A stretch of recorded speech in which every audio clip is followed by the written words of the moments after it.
Hello, everyone. Just waiting and to see what the silver spot price would do, and it didn't go crazy right off the bat. So maybe silver isn't going to jump or fall a whole lot today, which would be kind of nice. But let's go ahead and talk about a couple things that happened to me, and I'll show things. This, if I can get it to focus well, it's a 50 centavos Philippine coin, United States of America, World War II, 1944, and there's a little estimate right there. This went missing on my table, and it turns out it was underneath a large pile of, well, not large, but a good sized pile of world coins. So I had to clean my table off and shake the dust off the towel. I found it. Happily found it. Now, got some US dollar coins. This one looks antiqued. If they all look like this, I might want to collect them. Otherwise, it's really just $1. Nothing real special. Now, I did go to my coin dealer today and bought this. This Barber dime. It looks polished, and it probably is. It's something you don't really want to do. Hello, stacking perpetrator. How you doing? This is an example of what not to do to your coins. It's definitely polished. Now, it's not the only example I have. This Benjamin Franklin has been polished a lot. Something you don't really want to do to your coins, because if this had any value, you've kind of ruined the value in it. This is now mainly just a play on its silver value for the most part. Now, about the bargain. Went to my coin dealer's shop today. Barber half dollars, about good. 5 for 9.25, 46.25. Now, they are worn. I'll give you that much.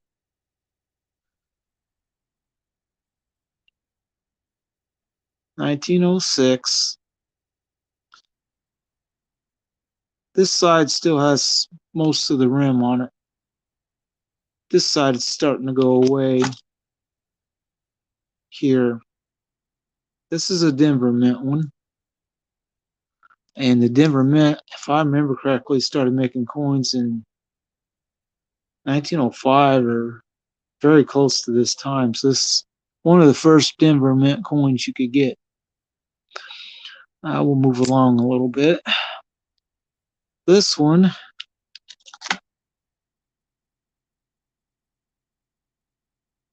again, the front side, it's a 1912.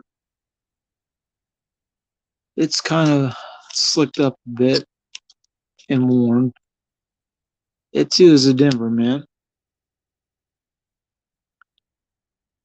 And it looks like it's got zebra stripes on the back of it.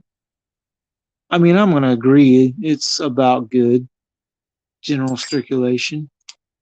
It's a lot of circulation, really. This one doesn't look real bad. It's 1915. As I go around the rim, you can kind of see the front has most of the rim. The back has some more of this zebra stripe effect on it. It's an estimate, but for $9.25, I'm not really complaining too much. In fact, they all seem to have a little bit. Hello, Deadhead. This was my silver bargain today. Estimate.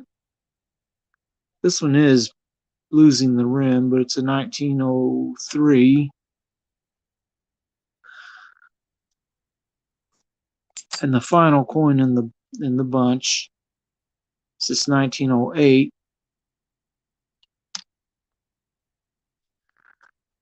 This one's an old mint. I had so much stuff stuck on the back of it that I felt like I had to take a little soap to clean it. To get, it's like sticky and paper pilled type stuff. I'm thinking all these might have been glued to a piece of cardboard at one time, and that's how they got this stripe effect on the back. Because they all seem to have it. Yeah, every one of them. I'm assuming that's what happened. Now, when I say good price, this is what I mean. $9.25 a piece is about as cheap a $50 as I've been able to find in ages. So I'm like, I'm gonna buy that.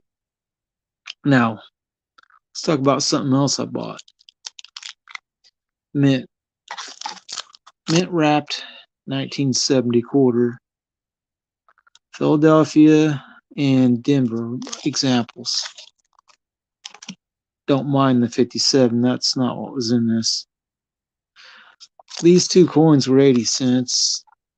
They're not worth grading or nothing because they're not even silver. But the point being is, oftentimes when I get a video and I do one of a mint wrapped coin, people watch it a lot.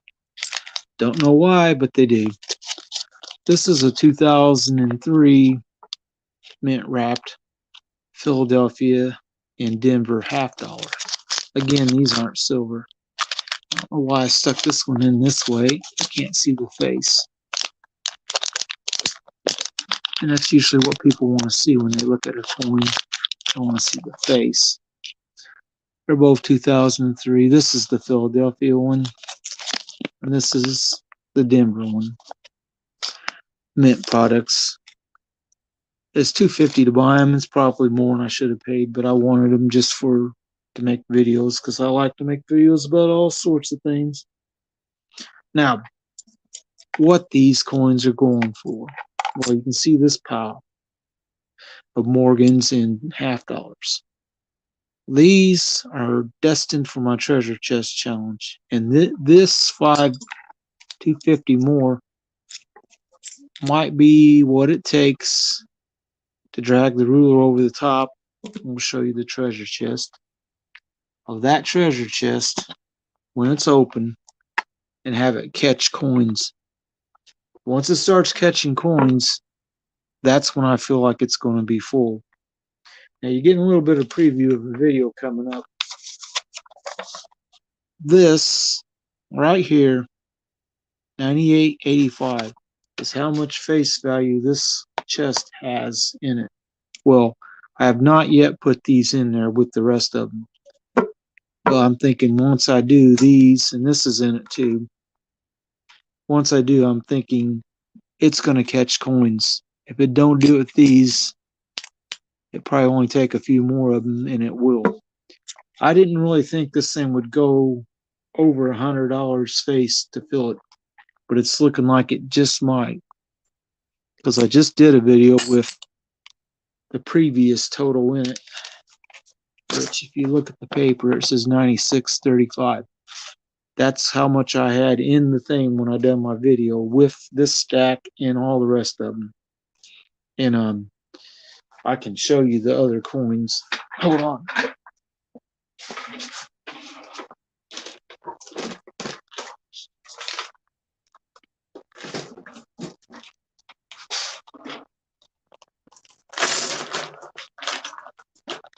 All right. First thing is this bag, which has less in it than what the other one does, but it's still a pretty good handful of silver coins.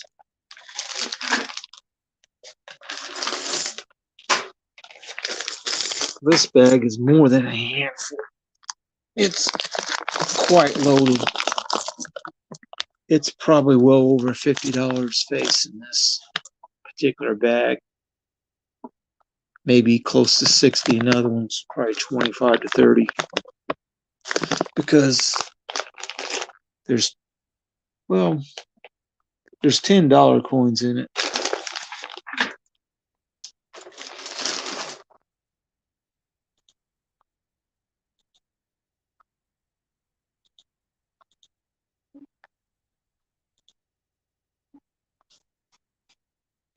And we can have a look at some of them if you want, if you haven't been here and seen them.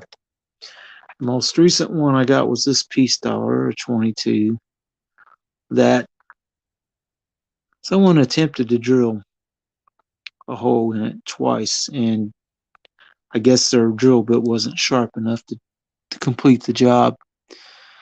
They made a lot of peace dollars this year, but it wasn't real expensive, so I decided to go ahead and get it. Now, this is a 21 Morgan, Philadelphia, with the date ground off because one coin dealer I go to on South 7th said his dad used to go to Reno. They used these in slot machines back in the 70s when this was worth more than the silver it's made out of. Now it's flipped since then. He said he's seen bags of these, so that's why that's done like that. Now, this one is just a straight up 21 Philadelphia. Well, yeah, Philadelphia. Nothing horrible about it. It's just a little bit worn. It wasn't real expensive. I remember correctly, it was $25 when I bought it. Like I said, there ain't nothing really wrong with it, but it can go in the treasure chest. Now, some of these, if Slicks trigger you some, this is probably going to trigger you. The date's gone. But when I bought this in January, it's $16. You know, and you're doing a challenge where you're filling up a chest, you want big coins. This might trigger you if holes drilled in the coins bother you. But this is what is that, D? Yeah, it's Denver. But when I bought this a few months ago, 5 months maybe, it was $18. And I'm like, that's super cheap, if you ask me. So I'm buying that. This one, it's been nicked up a little bit. It's a 22 again. No holes in it. But it looks like someone glued this in probably a belt buckle that has a thing to hold Morgan or peace dollars in it. And then someone probably had this in a belt buckle for a while. So it was $20 when I bought it. Now, one of the most expensive ones I did buy to put in here has a small hole in it. It's an 1878 coin, though. And the guy I bought it from is a jeweler, and he told me he could ultrasound it, put some kind of chain on it. Hello, Aunt Laura. Welcome back. He said he could put a chain on this and ultrasound, clean it up, make a necklace. He might not be here right now. I'm not sure who is. This thing doesn't tell me who is unless you're making comments. But this was more expensive than the other ones by quite a bit. It's $30 to buy it, but it is an 1878, so to me, even with the hole in it, it's desirable. Not super desirable, but this is a 26 piece dollar. I can't remember what price I paid for it. It does have some damage on it. I'm wanting to say it was $23. I guess he is around. Oh, yeah. The toning? That's wonderful. To me, I really like that too. Now, this one, the date is still on it. It's a 22 again. Peace dollar. Quite warm. It was $17 in January when I bought it. I think that's the one. Yeah. Here's another 22 that this has some kind of damage on it. So that's what my stack of dollar coins is. And none of them were super expensive except for the 1878. Yeah.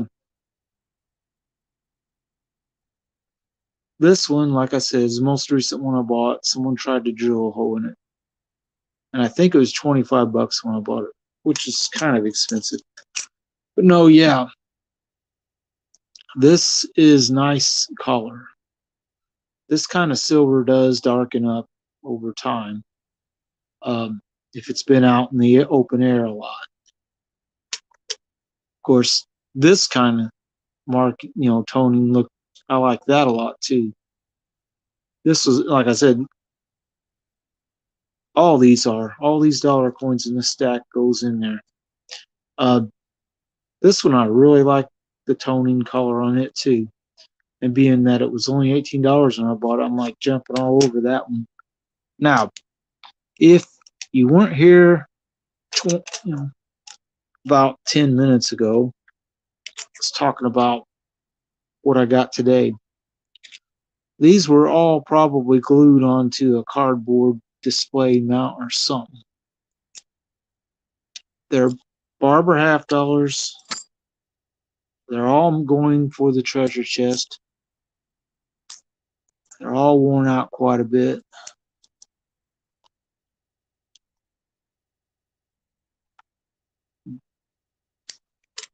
This is an old mint one. And this one had a lot of like paper residues glued to the back.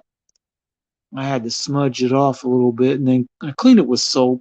Ain't gonna hurt it. I mean, soap in my hand and it just peeled right off. But all these are going for the treasure chest. And this, again, I'll show this. This is why I bought them. Half dollars, $9.25 a piece. I have not been able to buy half dollars for less. The most recent Benji I bought was $9.50. And I got a few other ones recently. Like I bought these two polished ones, one like this and one was a Walker. They were $9 a piece, but they're polished. So I'm like, if I'm going to buy silver to fill up something like this, we'll show the treasure chest again. That map themed treasure chest there. That bad boy is being filled up with 90% silver, and I just showed the two bags. But all these go in there. I'm probably going to keep these separate so they don't get mixed up too much, but this one's going back in the bag right now.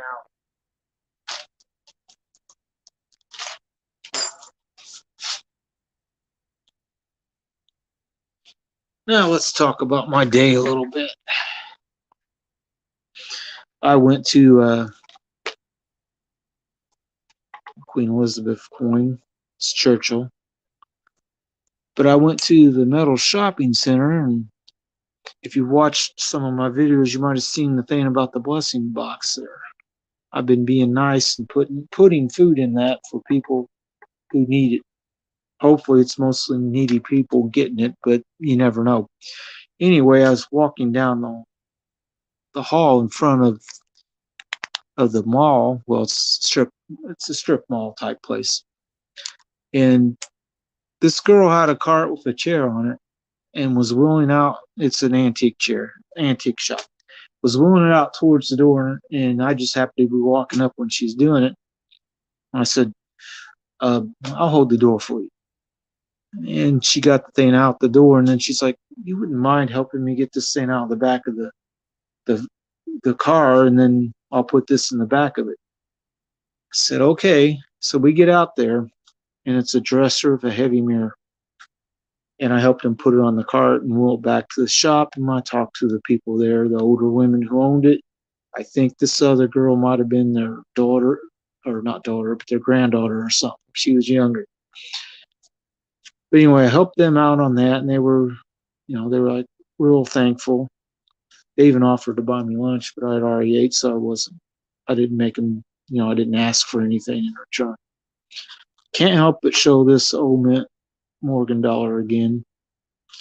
The lovely mint luster on this is just breathtaking. 1898. The surface on the coin it's pretty low chatter when actually. Some of these got a lot of chatter, but it's just a beautiful coin I like to show.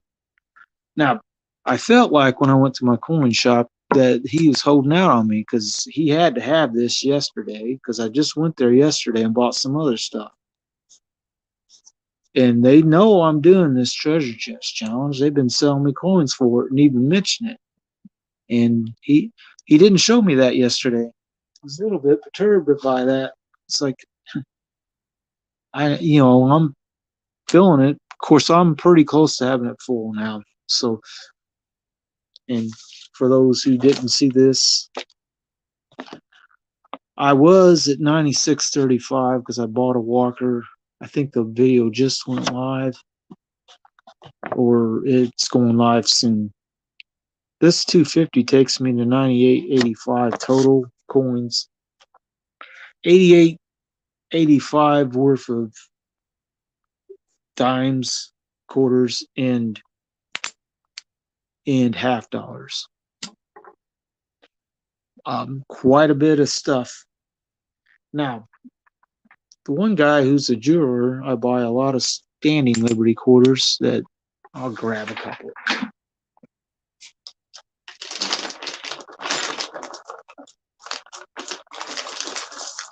Oh, boy.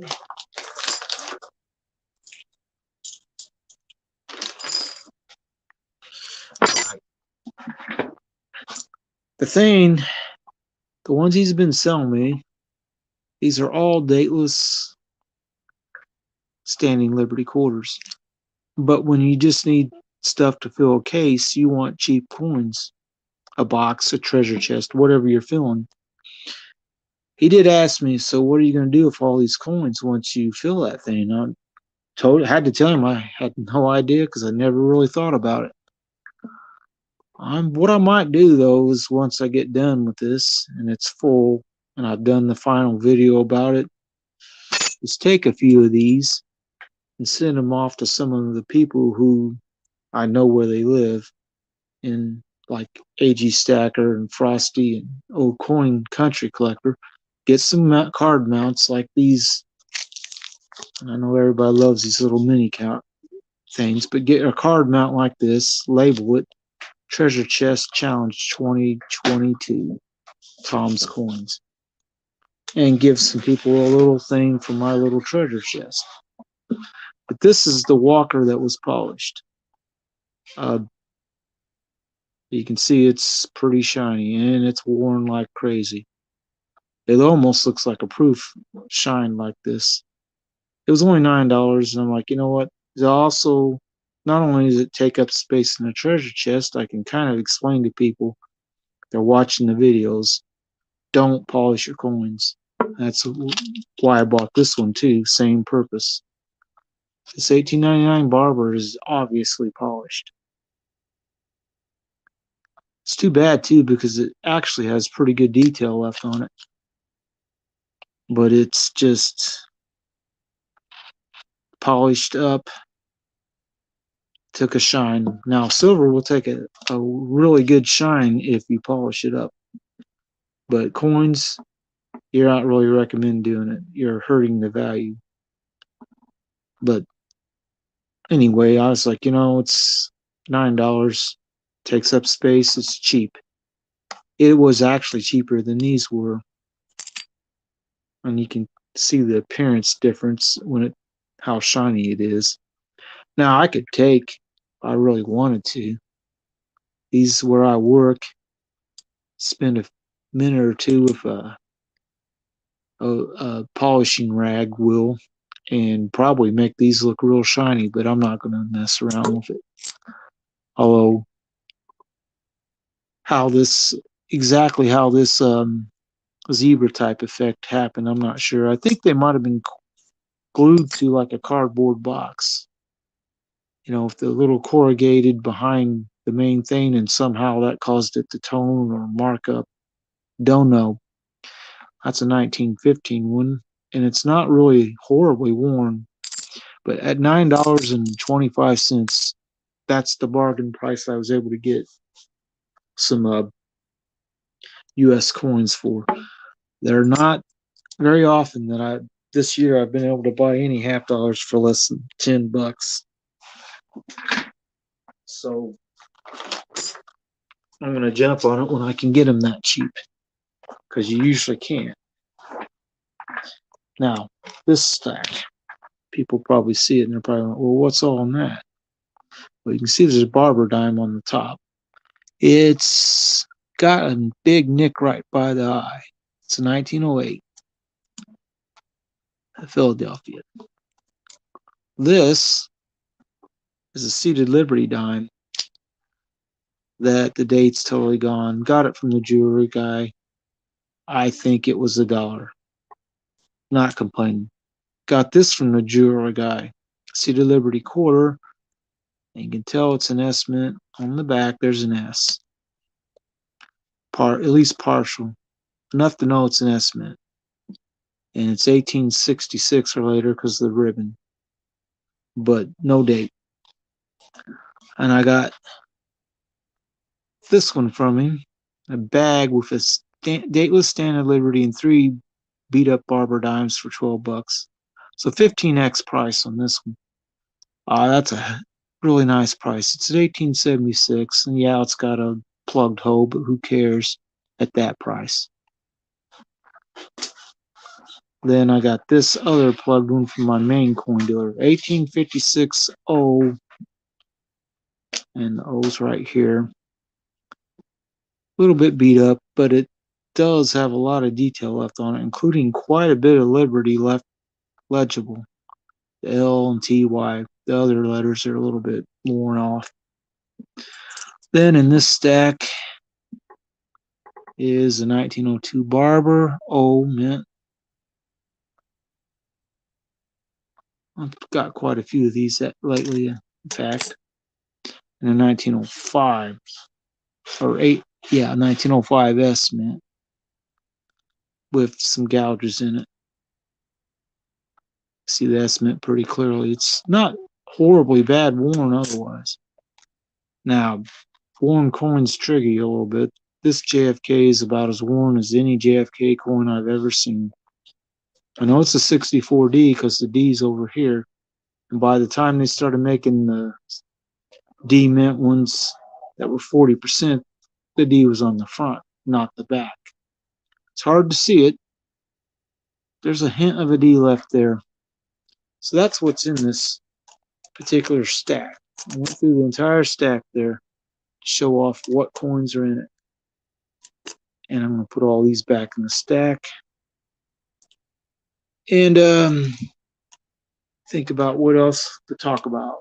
The silver market didn't explode right away, so it went up up or down 1 cent or 2 cents. Not much of a change. Now, I do want to show something neat. This ought to look cool. Got a light, and I don't know how. Well, that's just going to be too bright. I'm going to backlight this a little bit. You can kind of see how it looks with the light on it. It's kind of neat. That light's too bright though. That's a work light. Maybe I should just use a little flashlight. Hold this up and kind of backlight it a little bit. This coin glass stuff is really cool. I quite like it. Now, Stacking the South, who just subbed me or said he was, AG Stacker, haven't shown up yet. But if they do see this, this is what AG Stacker sent me. And I'm indebted. I feel like I need to send him something better or something good back. This is a Egyptian themed 1 ounce bar. Bunch of hieroglyphics on it. I don't know who made it. Don't know exactly how they made it. But it is stamped 1 troy ounce and 3/9 fine silver. It's a thick piece. He also sent me a 10-gram button. It's stamped 3/9 on the back, 10 grams. 3/9 are really small, but they're right there. It's got like a skull and crossbones on the front. Real cool. Then he sent me this nearly 4-gram large star that it's silver. And when you take it out, you can kind of see. Because in that package, it almost looked like glass. When I first saw it, I wasn't sure. But A.G. Stacker, 1776, sent me this piece too. I have no idea how much these would normally retail for because I've never bought a poured button, never bought a poured bar, never bought a poured star. I have no idea how much you would expect to buy this for if you wanted to buy one. I haven't even looked to see if you can buy one, or if this is something that was handmade by somebody and there's only a few of them in existence. I don't know. But anyway, went live for a little while tonight, and I know there's some people who probably want to see some of this stuff. So I'm going to leave the video to where people can watch it anytime they want. But I'm thinking about getting off for now and wishing you all a good night. And I'll just, like I said, I'll set this to where people can watch it. And have a good night.